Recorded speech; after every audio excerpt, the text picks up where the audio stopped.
తెలంగాణలో మున్సిపల్ ఎన్నికలకు రేపు పోలింగ్ జరగనుంది. నేడు పోలింగ్ కేంద్రాలకు బ్యాలెట్ బాక్సులు తరలించనున్నారు అధికారులు.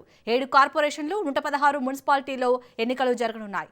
52.43 లక్షల మంది ఓటర్లు ఉన్నారు. మొత్తం 8,203 పోలింగ్ కేంద్రాలు ఏర్పాటు చేయనున్నారు. అన్ని పోలింగ్ కేంద్రాల్లో వెబ్ కాస్టింగ్ జరగనుంది.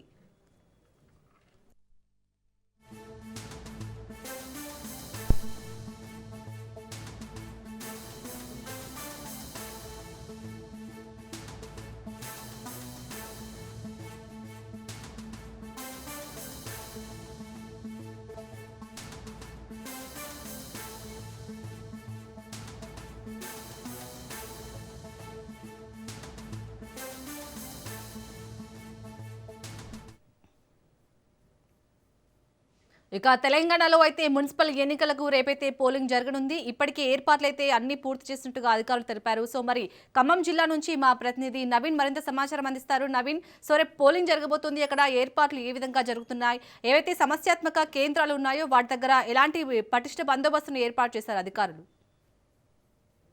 రైట్ షాల్ని భద్రాద్రి కొత్తగూడెం జిల్లా వ్యాప్తంగా అంటే ఇటు చూసుకుంటే ఏదైతే కొత్తగూడెం కార్పొరేషన్ అదే విధంగా ఇల్లందు అశ్వారావుపేట మున్సిపాలిటీలకు సంబంధించి రేపు ఉదయం 7 గంటలకు ఈ యొక్క పోలింగ్ ప్రారంభం కాబోతున్న నేపథ్యంలో వీటికి సంబంధించి ఏర్పాట్లన్నీ కూడా అధికారులు పూర్తి చేసిన పరిస్థితి కూడా ఉంది. దీనికి సంబంధించినటువంటి ఎవరైతే ఉద్యోగస్తులు ఉన్నారో వారికి ట్రైనింగ్ కూడా పూర్తయిందని జిల్లా కలెక్టర్ జితేష్ పాటిల్ తెలిపిన పరిస్థితి కూడా ఉంది. అయితే ఏదైతే జిల్లా వ్యాప్తంగా కూడా ఇటు అంటే నార్మల్ పోలింగ్ కేంద్రాలు అదే విధంగా సమస్యాత్మక అతి సమస్యాత్మక అంటే పోలింగ్ కేంద్రాలని కూడా ఇటు అధికారులు అయితే గుర్తించినట్లుగా కూడా చూడొచ్చు. ఈ నేపథ్యంలో అంటే ఇటు అంటే కొత్తగూడెం కార్పొరేషన్ సంబంధించి 60 డివిజన్లు ఉండగా 60 డివిజన్లలో కూడా ఇటు కొత్తగూడెంలో 45 అదేవిధంగా పాల్వంచలో 62 నార్మల్ పోలింగ్ కేంద్రాలను గుర్తించారు. అదేవిధంగా అంటే సెన్సిటివ్ పోలింగ్ కేంద్రాలని కొత్తగూడెంలో 65 అదేవిధంగా పాల్వంచలో 29 పోలింగ్ కేంద్రాలను మొత్తం 201 పోలింగ్ కేంద్రాలు అయితే ఇక్కడ కొత్తగూడెం కార్పొరేషన్ కు సంబంధించి అధికారులు అయితే పోలింగ్ కేంద్రాలను ఏర్పాటు చేసినట్టుగా కూడా చూడొచ్చు. అదేవిధంగా మనం అశ్వారావుపేట చూసుకుంటే అశ్వారావుపేట మున్సిపాలిటీ మొదటిసారిగా ఎన్నికలు అక్కడ మున్సిపాలిటీ ఎన్నికలు జరుగుతున్నాయి. ఈ మున్సిపాలిటీ ఎన్నికలకు సంబంధించి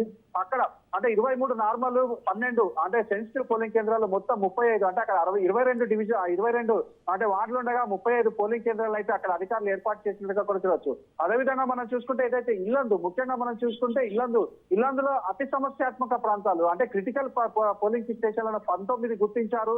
అదేవిధంగా సెన్సిటివ్ 15 నార్మల్ 18 పోలింగ్ కేంద్రాలను గుర్తించినట్టుగా చూడొచ్చు. మొత్తం 52 పోలింగ్ కేంద్రాలు ఇటు ఇల్లందులో అయితే ఈ యొక్క ఎన్నికలు నిర్వహించినటువంటి కూడా చూడొచ్చు. అయితే దీనికి సంబంధించి ఏదైతే ఇటు అతి సమస్యాత్మక ప్రాంతాలకు సంబంధించి ఇటు పోలీస్ శాఖ అంటే కట్టుదిట్టమైనటువంటి చర్యలు చేపట్టినట్లు ఎక్కడ కూడా అవాంఛనీయ సంఘటనలు జరగవు.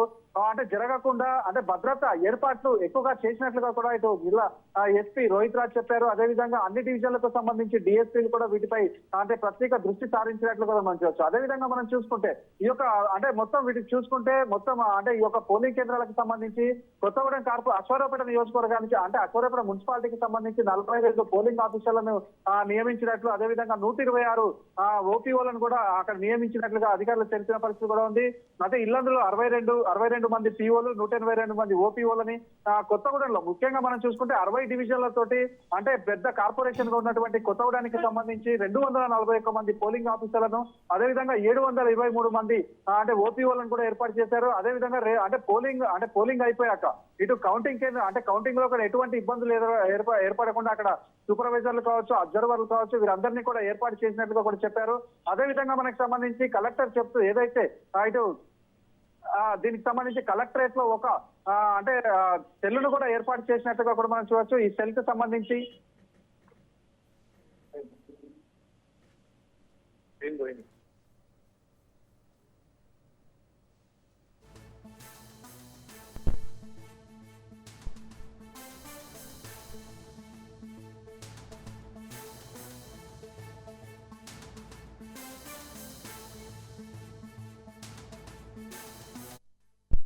Right, thank you Naveen.